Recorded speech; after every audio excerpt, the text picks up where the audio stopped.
So many moms feel stuck and isolated, like they've got to keep it all together and can't say how hard it really is. On Let's Get Real, we talk about the real stuff, motherhood, mental health, and everything in between, so you don't feel like you have to carry it alone anymore. Because in order to heal, we have to get real. If you're feeling overwhelmed, grab the Overwhelmed Moms Guide. It's totally free and made to help you feel like yourself again. The link is in the show notes. Let's jump in. We've all been there. Your patience is gone, your house is loud, and suddenly you hear yourself saying something that you instantly regret. Most of us don't want to lose our cool with our kids, but we also don't understand why we get there so fast or what to do before it happens. Today's guest, Kristin Cogan, is a licensed therapist, coach, and mom of 5 who helps high-achieving, overwhelmed moms break free from the cycles of stress, guilt, and self-doubt so they can feel more calm and confident again. In this conversation, we're talking about emotional regulation, what it looks like, how to recognize the warning signs before you explode, and how your emotions are actually trying to tell you what you need. Kristin's helping us learn how to slow down, listen, and respond instead of react. Kristin, thank you so much for being here today. I am really looking forward to dive into this topic on emotions, emotion regulation, and just so many of the common struggles that moms go through that aren't talked about enough. Yes, I can't wait. I think it's a topic that we don't talk about enough. And we moms really need to hear it, that we are all in the same boat, all experiencing similar things. And it doesn't have to feel so hard all the time. Yes, so good. Well, I know that you have worked with so many overwhelmed moms and you're a mom of 5 yourself. Why do you think that so many of us feel like we're on edge more often than we would like to admit? I think just like life is so fast paced nowadays. Like, you know, you have your kids, you have your home responsibilities. Many of us are working as well. And then we have, you know, social media and all these things that are demanding our attention all day long, that it's just exhausting. It's just exhausting to live this life. And we need to learn to slow down big time, I think. Yeah, which is so opposite to the fast-paced culture we live in and what we see other people, how they're living. It's the opposite of that, which I think can be scary. Or the fear that I know I've come up with is like, kind of what's wrong with me, or I should be able to do all these things that I see other people doing. But it's in the slowing. It's basically because it, like from the speeding up and that fast-paced life, it just feeds the overwhelm. It feeds this sense of like, I can't rest, and I'm not enough, I'm not doing enough, and it just makes it challenging. But slowing down is really the antidote to be able to get some calm and peace. That's what it sounds like to me from what you're saying. Yeah, definitely. I think like the constant going and doing is just feeding our anxiety and that flight or fight in our body. And our nervous system feels like it needs to be rushing. It feels like the adrenaline's pumping, so there must be something wrong. There must be a reason that she's rushing all the time. So I've got to stay up and I've got to like make her feel overwhelmed so that she gets it all done. And one of the keys to that is just learning to slow down, and starts to send signals to your body that it's okay to slow down. It's okay to rest. Just little by little practicing that. And it's really hard to do. It is. And something that you had said too, just living in the culture we do and the way that it is now with all these additional elements of social media. And there's so much. It made me think of something that my counselor had said. Was her daughter has 4 kids, and she was talking to my counselor's sister who raised 4 kids. And she was like, how did you do it? Because it feels overwhelming. It's too much. Like, how did you do this? And she had said, she goes, you know what? You live in a very different time than I did. I can't even give you advice because it is so different. The pressure that you experience is nothing like what I had to experience and go through. So you are basically in a whole other ball game. And I think it's kind of this place of trying to navigate and figure out like how to honor ourselves as humans and the way that we're wired. But it really goes against the way that our culture is operating and the pressure that we feel. Absolutely. I feel like a lot of us show up and from the outside, we look like we have it together, right? Our kids are presentable. We are put together, and everyone's like, how does she do it all? And then the retrospect, we're not, our minds are racing, or you're dropping the ball somewhere. You're just not letting people see it. And I think we need to talk about that more. We can't have it all at one time. We can definitely have it all, but we're not going to do it all well at the same time, right? So we have to figure out each day what that's going to look like. What am I going to show up as a great mom today, or am I going to show up as a great business owner, or am I going to be the best wife today, or is my house going to be clean? Right. Because we have these real limitations to what we can do, and we can't do everything at one time. We don't have the capacity. We don't have the mental bandwidth. And so I like the reframe of that. Yeah, it just can't all be done at once. And there are choices to be made, and we can live more intentionally if we can understand better what that is. So I'm curious, with moms that are coming to you and therapy and seeking you out as a therapist, what are some of the common issues that you hear from them that they're struggling with? Yeah, they just feel like they are letting everyone down all the time because they can't check off every box or every item on their to-do list. They're stretched just so thin. They have tons of mom guilt. They're constantly beating themselves up. We really have to work a lot on self-compassion and giving yourself grace. And they've lost who they are because they're trying to be everything to everyone, that they've forgotten like the core of who they are. And so we have to get back to that. What do you think contributes to feeling like they're stretched thin, they're never measuring up, and contributes to this whole sense of losing themselves? Like they wake up basically one day and they're like, I don't know where I am. Where did I go? What do you think contributes to that? I really think social media has a huge impact on that, which is funny because, that's how I get all my clients. So I want people on social media, but at the same time, like, I think we're constantly comparing ourselves and thinking like, I need to do that, or she's doing that, so I need to look that way. My kids need to do this. And it's exhausting. And you find yourself trying to be these people that you don't even know. You have no idea what's going on in their lives. And you just kind of leave who you are behind because you've decided, well, she's not good enough because she's not showing up as these people are on my screen as I scroll. So that's what I'm hearing, is like this pressure to look to others I'm sorry. I'm like thinking of a lot of my own personal experiences with having young kids, and especially early on, just this feeling of immense insecurity is stepping into the role as a mom and trying to figure out what the heck this looks like. What am I supposed to do? It's I don't know. It's just interesting with the roles that we play, how it can really box us in and kind of cut us off at the limbs, where we don't feel like we can fully express who we are. And we're looking to other people, other moms, to be like, what does this look like? What should I be doing? Should I make everything from scratch? Should I when really it's actually, we don't have to fit a certain mold. We actually could break the mold. We can still fulfill the role as mom, but in a very unique way to who we are. Yeah. So I'm curious, as you've walked with these women, what does the process usually look like for them to reconnect with who they are and to start stepping more into that and kind of breaking out of the mom guilt, the shame, and that mold that they've been forcing themselves in? Right. We have to help them learn to trust themselves again. Because there's I feel this time that women, we trust ourselves. We kind of know who we are. We're confident. And then we become mothers and it's like, we've lost all confidence. Yes. And so when I work with moms, one of the first things that we do is start to rebuild that connection with who you were before you had kids. What did you like to do? What did life look like? And most moms are very resistant to that at first because we want to take care of our babies, right? And we want to give. But when we give all the time, and don't fulfill ourselves, then we don't have enough to give later.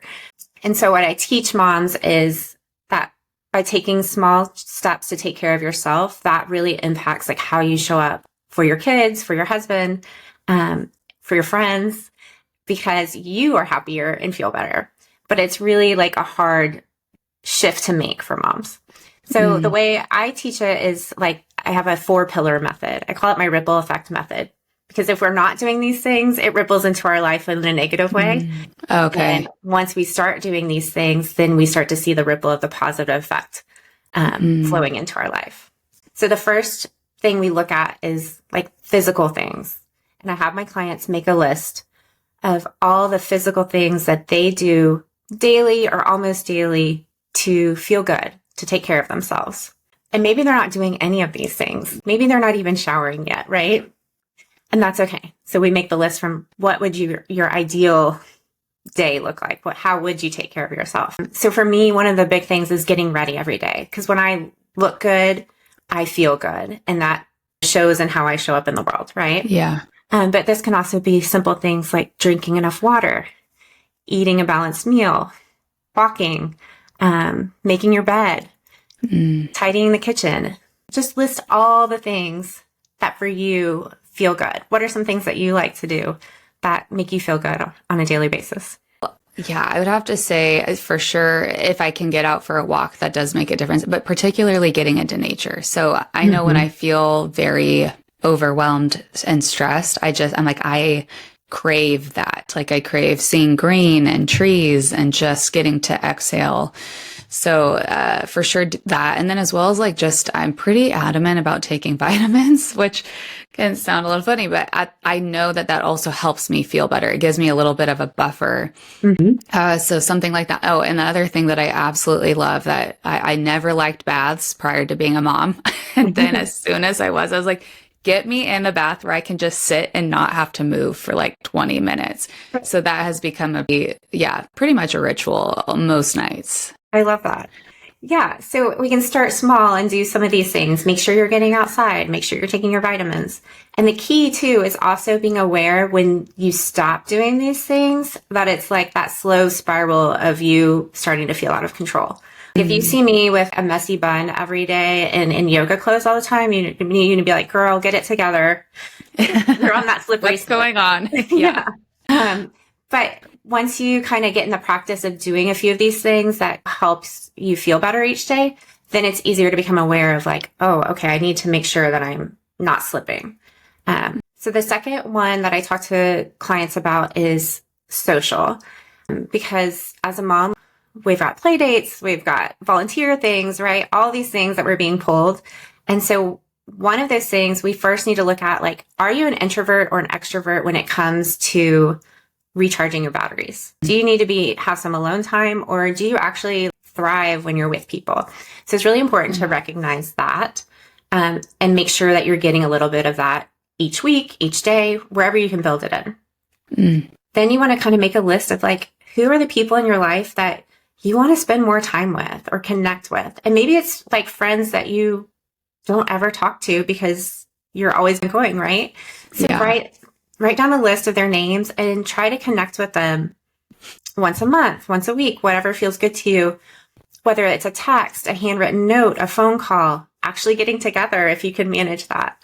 Because building that social connection really is nurturing for your body and your nervous system. And also you want to make a list of the people that are draining you. Those people that are really challenging and that you need to spend less time with or avoid altogether if you can.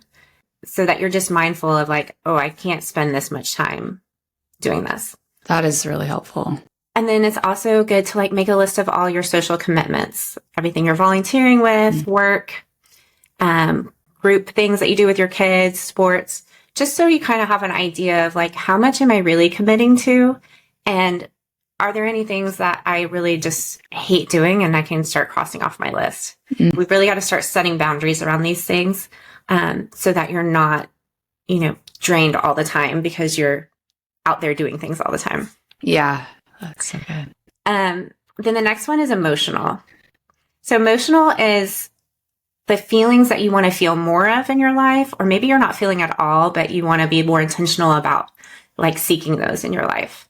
So for me right now, it's kind of like being a fun mom because, we get in the routine of doing the daily stuff that I sometimes forget, like life is fun and I want to have fun with my kids. So in the mornings, I will set an intention sometime. Today, I'm going to be fun. Or if I'm journaling, I might write what that might look like.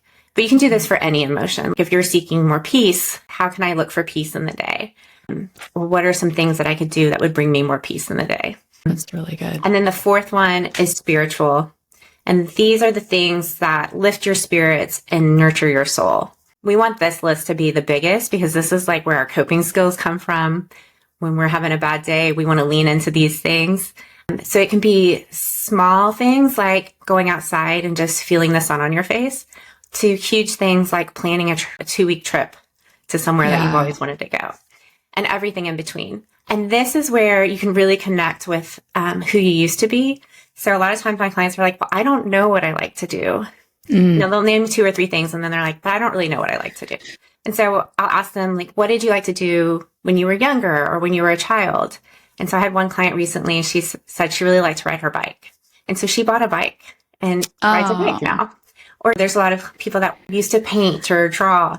And so bringing that into their life now, just having a sketchbook with them or something like that, really helps them reconnect with who they once were. My gosh, that's really practical and helpful. I haven't heard of anyone just walk through those key pillars, the 4 pillars like you did.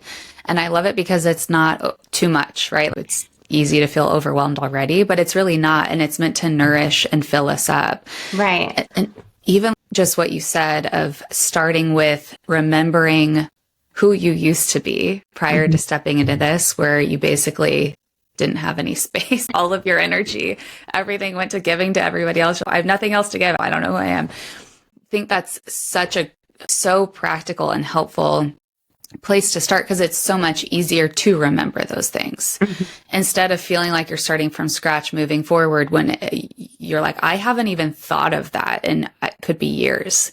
And so getting to remember, what did I used to do? And I'm just going to try this. I remember my son was my oldest. He was 9 months old. And a friend of mine was like, I've been going to this dance class. Do you want to try it? So I was like, okay, sure. And I used to love to dance and hadn't taken a class in forever. So I was like, sure. And it felt so good to do that. And it also, I was kind of torn. It felt really life-giving and I felt guilty for taking the time. It felt at first frivolous, but then I noticed as I just chose to keep going and be like, hey, I'm going to just let myself feel the guilt and still choose to go. Then eventually I noticed how much it impacted me positively to show up with, like, I just had so much more bandwidth. I had a lot more patience. I didn't snap or get so easily frustrated. I was like, okay, this is worth it. But it is kind of hard initially to like allow yourself to just do it and know you're going to have some uncomfortable feelings, or those old thoughts and belief patterns are going to come up, but just choosing to do it anyways. Yeah. So I would imagine you have seen probably, I'm sure, plenty of clients on that other side and be like, wow, like just getting to experience the life-giving fruit of pursuing these things. Exactly. And you're right. The guilt's going to show up and you have to be okay with just sitting with it. And I always recommend to my clients, have a mantra that you're saying to yourself and just spend a minute with yourself, put your hand on your heart and turn inward for a second and say, like, I'm doing the best that I can in the moment, or, you know, doing things for me is benefiting my child. Anything that resonates with you, just to kind of give yourself a little bit of that compassion. And if it's a really hard day and you're really beating yourself up, I always tell people, like, what would you tell your daughter or your best friend or your sister if they were expressing this to you? And then say those things to yourself, because we're way harder on ourselves than we are on anyone else. Yes, that's so helpful too, just to be able to imagine that first, because it is very much, I resonate with that. It is so much easier. Whoa, the things that are going on in my head and how I'm treating myself, there's no way that would come out of my mouth to a friend or. Yeah. Right. So why do we do it to ourselves? Yeah, that's so good. The other thing that you had mentioned with social, oh my gosh, because I've been over the past couple of weeks reflecting and thinking of this. It just kind of come to mind over like, randomly throughout the day. But I'm like, hey, there's a reason this is coming up. So with the social part, I really struggled. And I've been going through pretty significant health issues for the past 5.5 years, really since my son's been born. And so because of that, I just have not had a large capacity. Like it shrunk just have been in a lot of physical pain and very exhausted. So I noticed, and just motherhood was I very much struggled with it, right? I was struggling severely in motherhood, especially initially. And so what I noticed with the social part, when I would go and try to have play dates, my son was, young and a toddler, I would get interrupted constantly. I couldn't remember finishing a sentence without being interrupted. And I remember feeling so angry and frustrated because I had these needs that were not getting met, especially needing to connect in that social aspect of being able to just share my honest feelings of how I was struggling with another mom. And I remember at the end of an hour and a half or 2 hour play day, I was like, this is going to take me forever to actually build friends, because we had just moved to a new state. I was like, this will take me forever as long as I do this in the version of a play date. And I realized I really need to find ways to not have my son with me. I need to find ways, because I so deeply needed that heart to heart emotional type of connection with another person where I could just share honestly and be like, this is where I'm at. And then because just again, having all these multiple limitations, I just kept realizing with having limited energy and realizing it's so hard. I need to find people I can honestly share and not be shut down and not be shamed for feeling these things and saying this is hard, or I love my kids, but I really hate the season I'm in. And I wish this could go super fast, and not worry about being shut down. So I found okay, I need to be intentional with my time and try to find those people that I could connect with and be okay with having this season of not doing a ton of play dates and really seeking out the spaces where I could be uninterrupted. There could be a mutual sharing back and forth and just feel heard, feel seen, feel understood. Yeah. I love that. And I love that you said that you really just didn't like that season of life. And that's okay to admit. Oh my gosh, when I had 4 under 4, I was drowning and I couldn't wait to get out of that in my life. And I never thought I would get out of it, even though I was climbing so hard. And now my kids, my oldest is 14, so they're all preteen and teens. Well, and then I have a 6-year-old, but she's on her own.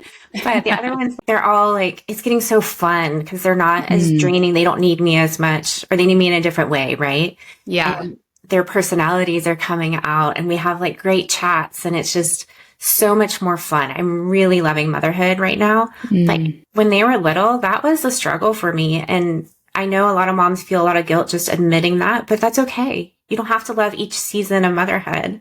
You just need to find ways to connect with yourself so that you can move through it and get to the next one, and things will shift and change. Yes, that's so good. And I think it's helpful to just kind of have that permission and realize it's actually okay to admit there are certain stages and phases of life that you really just don't like. And right. And being okay to admit that. And I just think finding the safety of okay, someone, at least someone that you can be honest about it with and not have to pretend, because that is exhausting. That is exhausting. Yeah. And it doesn't mean you don't love your kids. Exactly. Not like a season, but love them so much. That's so true. I'm wondering, just from your own personal experience, because I find it really remarkable and amazing just having 5 kids, and especially the 4 under 4. Oh my gosh. I was drowning with 2. 2 at 2. So I can't even imagine, but just to get to see and talk to you now and being okay, you found a way to be able to pursue something that mattered to you and do something that you desired, which I think desire gets shut down very easily, right? That's, if we can pursue something we desire and are dreaming of, that really is getting out of survival mode, right? So what did you find for you? Was there a turning point where you're okay, I've hit some kind of a limit, or something broke, or it was just what was it that happened for you to realize I have to get back to connecting with me and pursuing something that matters? I'm just curious what led you to this point. I think it was one of those laundry laundry room moments where I just was like folding endless laundry, and I was like, this cannot be my life. There's got to be more. And I remember having those thoughts like, what did I do? What did I sign up for? And I was like, I've got to figure this out. How can I be the mom that I want to be? Because I think it was one of those days I just lost my cool on my kids, and I don't like showing up as that person, right? I don't like yelling. I don't like trying to fear them into cleaning their room or whatever. Yes. And I was like, this is not who I want to be. And really, I just remember there was laundry everywhere, and I was like, I can't do this anymore. And I really had to have a heart to heart with myself. What do I want my life to look like? And I remember I wrote it all out, and I really wanted to connect, like you were saying, and I wanted to connect on a deeper level with other women. And at the time, I also wanted to work with teens because I felt like that was a gift that God gave me to be able to talk to these people and help them shift their lives. Yes. And so I wrote it all out. What would this look like? What would I look like? What would my days be like? What would my kids' days be like if I was doing this? And really visualized it. And then I started showing up as that person. And it was really small shifts at first. And one of the things I love to tell moms is like, small is big, slow is fast, and simple is powerful.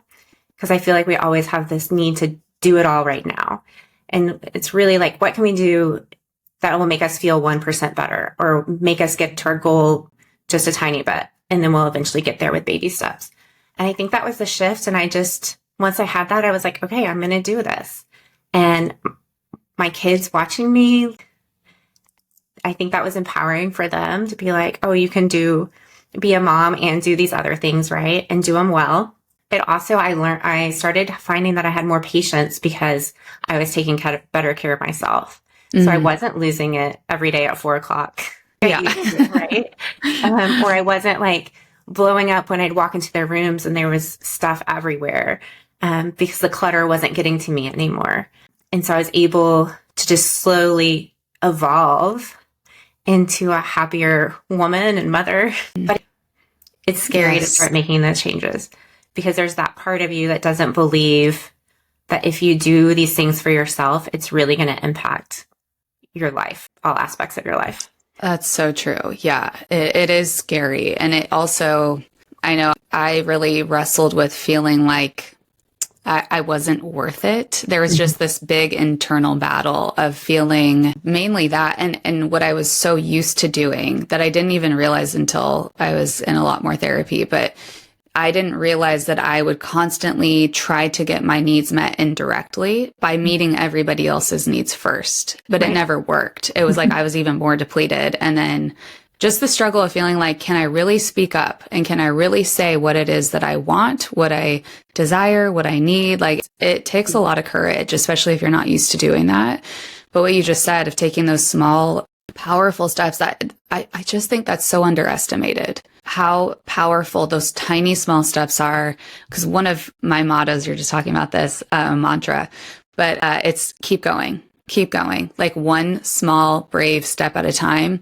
Because too often I would assume and think it had to be drastic, it had to be big, and then I'd get exhausted and I would have to stop, and then I get discouraged and feel like I'm going to just quit and give up, and then I'd hit enough frustration again to try and do that again. So then that's been one of the shifts is like, what if I just kept going and just take one step? And so it's encouraging to hear you share what got you out of that and just kind of moving you more towards a life that's aligned, this intentional life by design and not default, not living by default and just being like, okay, I'm going to design this. I think that it's just really encouraging to hear, okay, you visualize this, you took the time to dream, imagine possibilities, and then figure out what's like the next step I could take. Right. That's what you said is just so huge because like, yeah, you have to design the life that you want. It's not just going to happen for you. If you're stuck in the motions, you've got to do something to like get yourself out and really be intentional about it. Yes. So something that I would love to talk about a little bit more is the emotional piece. because that's part of being human, right? We all feel different feelings. However, it's easy to get conditioned to shut them down or shame ourselves for having any feelings at all, instead of getting curious about them and being like, why am I feeling this? Because ultimately those emotions are connected to needs that typically are unmet, and we will inevitably subconsciously go find a way to get them met in healthy or unhealthy ways. And so with those emotions, I remember, okay, my marriage therapist, this is like, I don't know, 5 years ago. She was telling my husband, she goes, most of parenting is emotion regulation for yourself. And my son was a baby. So I was like, I don't get what, and I don't believe it. Then like, as he got older, I was like, oh my gosh, she's so right. So I would love to hear your thoughts on emotion regulation and just what this is, what this looks like, especially as a mom, like, how do we do that? So it helps us not react, but we can respond with more of our brain. It's all about building that pause, right, between whatever triggers you and reacting. You want to build that pause so that you do have the wherewithal to respond in the way that you would like to. So if you find yourself snapping all the time, that means that you have very low emotional regulation. So if you're yelling or crying or walking out of the room and just going away, often that means you need more. Your nervous system is saying, help me, please. And the first part of that is just becoming aware of what's going on. Like just naming it, right? Oh, I just yelled, or I notice like picking up my kids from school is like a really hard time for me.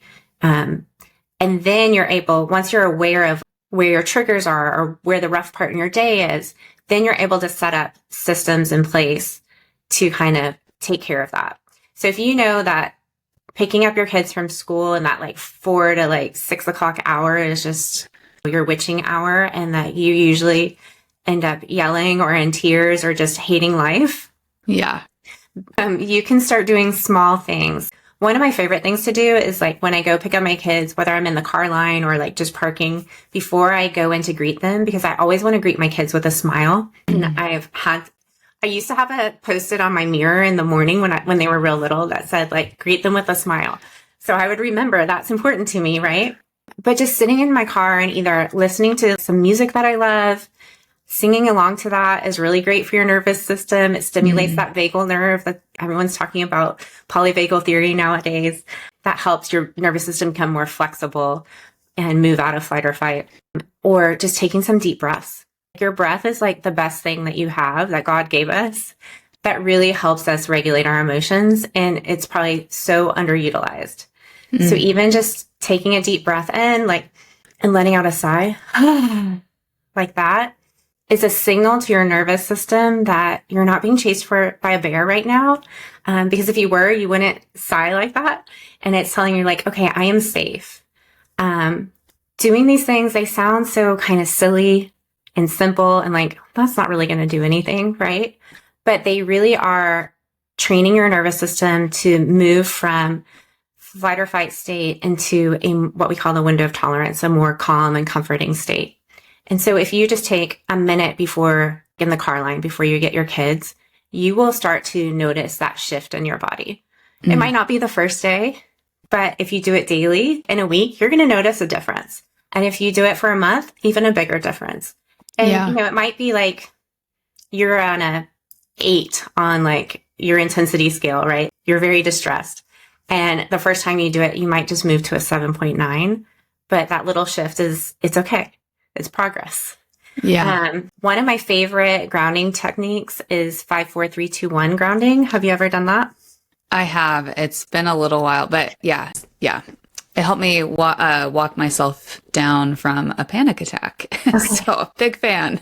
Yeah. So it's a really great way. The reason it works so well is, and we'll do it, I'm going to run you through it in a second, but okay. It works so well because you're connecting with your senses during the experience, and your senses are always in the present moment. So it brings you back to what's actually happening and pulls you out of like your thoughts, your rumination thoughts, your worrying thoughts. All that. Spirals, all of it. Yeah. Hey, come back here to where we are. Be with us. So First, like if you notice that you're feeling dysregulated, you're feeling like that pressure or weight in your chest, the racing heart, tight fists, like maybe you can feel that tension building. Just kind of take note of that and maybe even give it a number on a scale of 0 to 10, 10 being the most intense and 0 being calm. And then you go through and we're going to name through senses. And so look around you and name 5 things that you see. Okay. I see a pen, paper, smoothie, straw, water bottle. Okay. And 4 things that you can touch. My jeans, the table, paper, microphone, Okay. and oh yeah, 4. Okay. That's okay. Things that you can hear. Well, I hear my voice. I hear your screen. And I hear my husband outside the door. Great. 2 things you can smell. Oh, let's see. I smell hairspray and laundry in my shirt. And 1 thing you can taste. Yeah, just spit. Sometimes that's all that's there, right? Perfect. And now just check in with your body and notice. Did you notice any shift from where you were when we started? Yeah, I actually do feel more calm and just so more present. Yes. Yeah. And if you can't remember like 5, I got to do 5 of what, 4 of what, you can just do 1 of every sense or 2. Just really start connecting with your senses. The number is not important. It's really just the fact that you're bringing yourself back to the present and training your brain to be in the present because that's where life happens, right? Yes. That's so good. And I'm so glad that you shared this tool because I'm a big fan of being equipped and equipping because it does help so much. Okay, what is something that I can pull out when I'm in the middle of feeling overwhelmed? I am about to spiral. I'm stressed out, whatever it is. It's just so helpful to be like, okay, this is something I can do now. Yeah. And it helps. It helps create, even if it's a small shift, it's a shift. So I love that you're able to share that. And it is true that life happens here and now. And I think that's a big part of in motherhood and raising kids. I will have these moments. My husband especially has been having these moments lately where like the memories will pop up on his phone and he'll like, this was a couple weeks ago. He just started bawling. He's like, oh my gosh, he was so little, and just feeling that sense of time flying. Right. And so being able to learn how to be anchored and live more in the present, it helps us to not feel like we're missing as much. Right. Where we can actually be here engaged with our kids. And even, we will have a sense of that to some degree, but it just helps us to be, to really not miss some of those more important moments and even just the simpler moments that really allow us to connect. So yeah, I'm really glad you shared that. Wow. Well, Kristin, I so appreciate you getting to have this conversation with us and getting to share these tools, your, experience, and just shedding light on the things that so many moms feel, but don't necessarily feel like they can talk about or share.